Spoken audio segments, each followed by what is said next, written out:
everybody, welcome back to your 10-minute movement snack. I'm going to be your host on this particular journey. My name is Dianne Bondy. This is part 3 of a 3-part series of 10-minute movement snacks. I sit at my desk quite a bit, whether I'm editing video or teaching online courses or giving a seminar or talking or just getting through my email. I do a lot of sitting. So I like to get up during the course of the day and do these little 10-minute snacks. Sometimes it's 5 minutes, but today we're working with 10 minutes. So we did 2 strength training 10-minute snacks. We're now going to do a hip opening snack. So this is really great if you're sitting at your desks and maybe your hips are feeling tight or your low back is feeling cranky. We're going to play with a 10-minute movement snack that focuses on your low back and your hip. We're giving everybody the opportunity to speak their voice. If you are enjoying this content, I'm going to ask you to subscribe to my video. I post a new video, I think twice a month I post a new video. I have tons of content down here, and a nice thumbs up really helps my videos out. So like, share, and comment below, and let me know if there's any kind of content you would like me to provide for you. So let's go ahead and get started. We are going to start on hands and knees. So I like to set a timer because once I get moving, I enjoy the movement so much. Before I know it, 20 minutes has passed.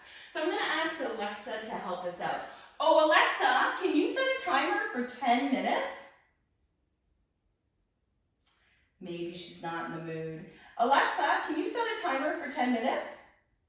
10 minutes, starting now. There she is. Okay, so take yourself onto your hands and knees slightly behind your hips, fingertips out nice and wide. Let's do a few cat-cows. So let's soften our belly down to the mat. And then round, tucking the chin to the chest, pulling the belly button up and in, and then tipping the pelvis down, taking your gaze forward, and round. So cat-cow is a really nice stretch that you can do for your entire back if it's feeling really tight and really sore. So again, this is our hands and knees cat-cow.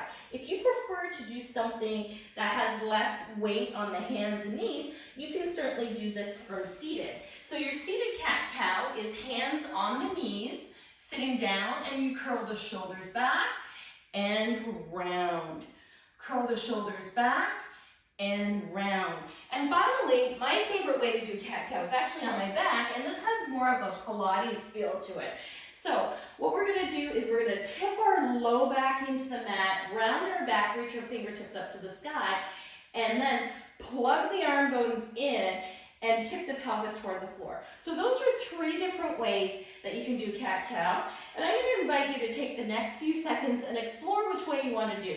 So if you're on your hands and knees already, go ahead and stay with that one. If you're seated in your cat-cow, go ahead and stay with that one.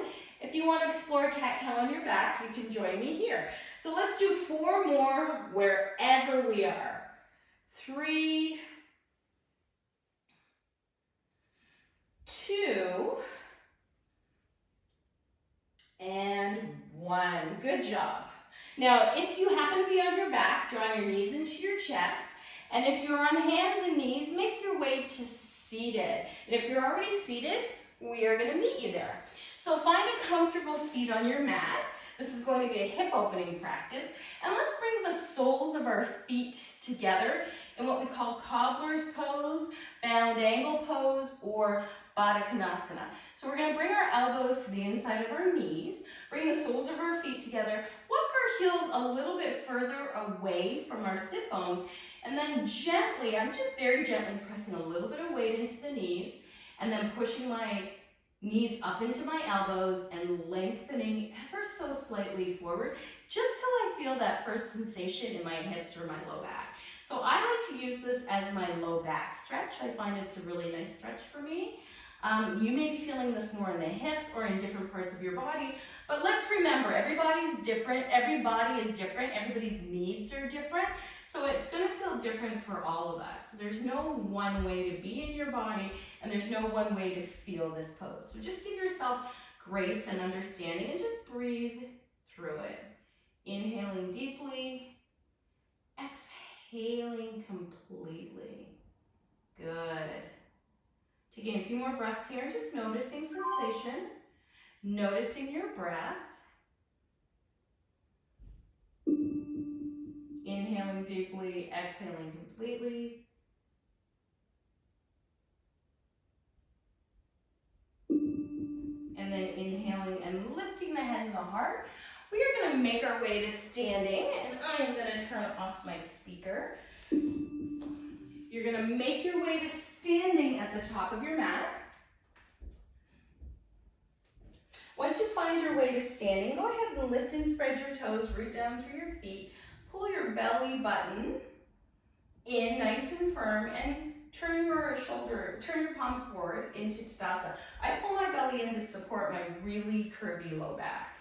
Let's inhale, reach the arms high to the sky.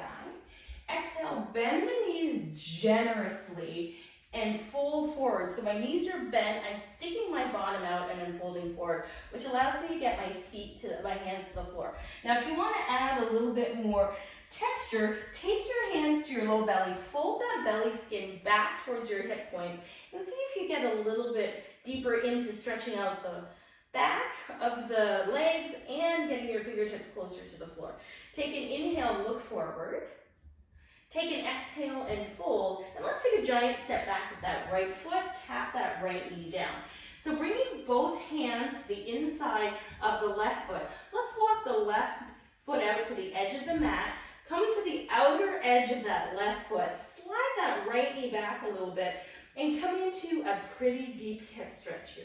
So I'm going to grab my bolster for this one. You can grab your blocks or a meditation cushion, and I'm going to place my forearms on top of the bolster. You can also place your hands if you want a more cushier place to land. And just let that back hip get really heavy. Turning those left toes out to the left, knees tracking over the ankle, and that right knee is back to where you feel first sensation.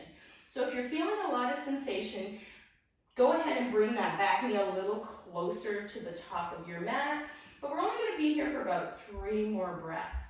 So inhaling deeply, exhaling completely.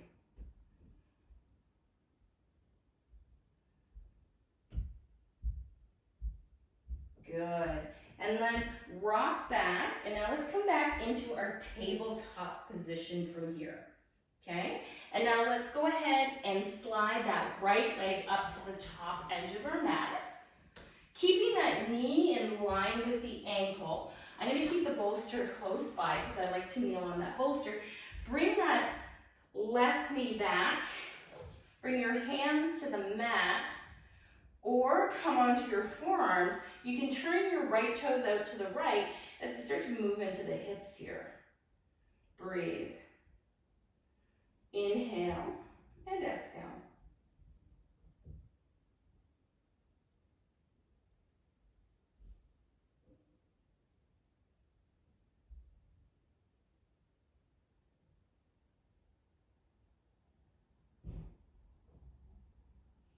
Two more breaths here.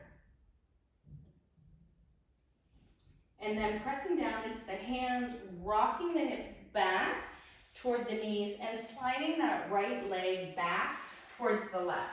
I'm going to move the bolster out of the way, and I'm going to make my way back to my soles of my feet together. I'm going to show you a couple different things you can play with for hip opening.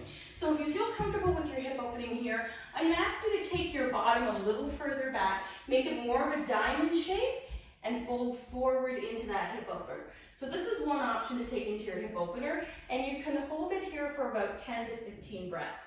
Another option is you can come into a squat, and I'm going to utilize my blocks for the squat, okay, the high end of my blocks.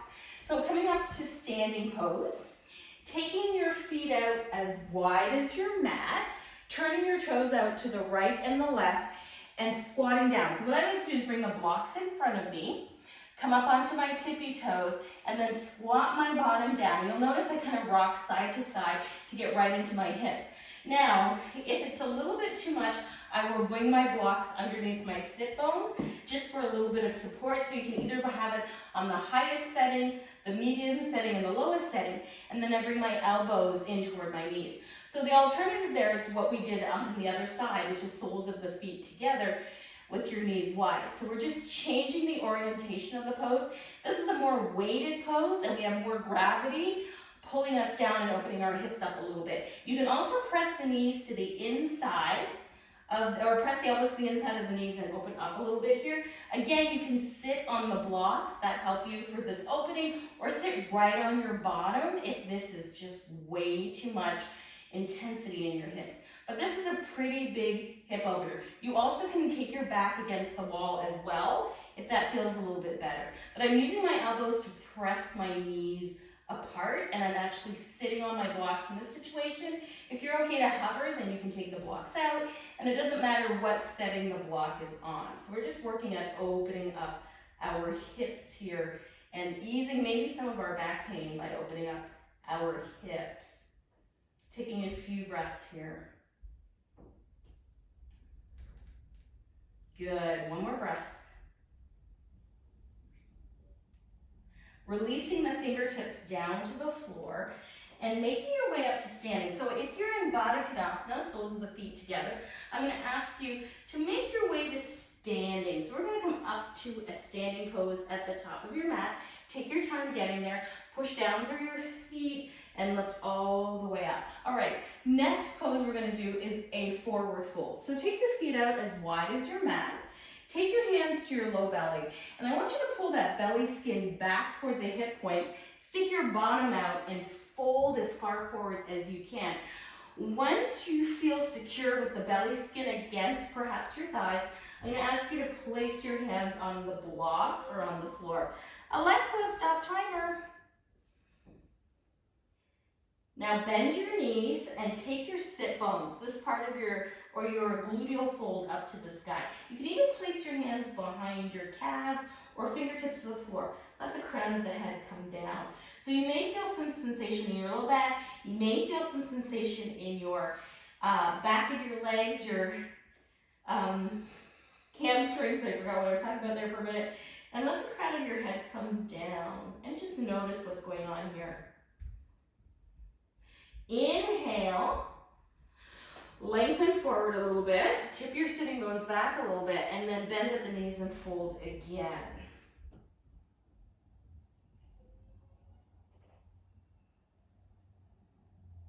Good, soften the knees, tuck the chin to the chest, come all the way up nice and slow. Now I'm going to use the wall for a little bit of help here, and my blocks. So let's root down through that right foot and let's cross the left ankle over the right knee. This is a standing hip opener. So you can stay here if you feel balanced. Place your hands on your shin and sit into it. You can also use your blocks. Bend your knee a little bit, flex that top foot here, stick your butt out and work with a little bit of a hip opener here, okay? You can also, if you're close enough to the wall, use the wall for balance. Then walking your blocks out wide, flexing your foot. Let's go ahead, lean forward slightly and slide that left leg behind you into a deep lunge. So bend into the knee, take your chest forward, push out through that back heel. Hip opening, yeah, I know it's a lot. Take a few breaths, take a deep breath. That left knee can also tap down to the floor if that feels a lot better for you. Okay, so don't be afraid to just create a customization of any pose that fits your body. And now we're gonna rock off that left foot, step it forward to meet the right. Let's roll up, inhale, stretch up, and maybe notice what your back feels like. Notice what your body feels like here. We're gonna root down through that left leg. I'm gonna use the wall for support. Cross the right leg over.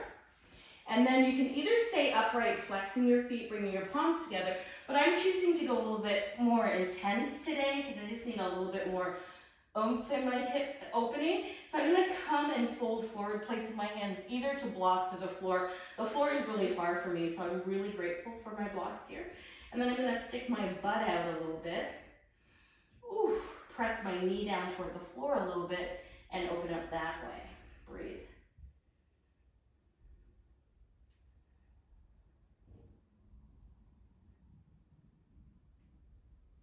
Good. Hold here. 3 more breaths, just noticing sensation. And then walking your blocks slightly forward or fingertips forward, leaning slightly forward.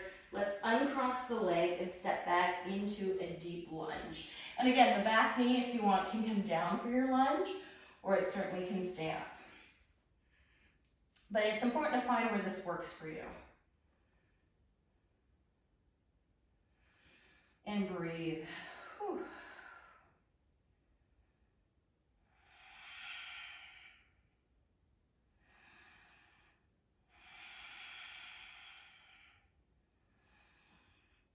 I really try to scissor my inner thighs together because I always like to stretch from a place of integrity, hugging the muscles to the bone.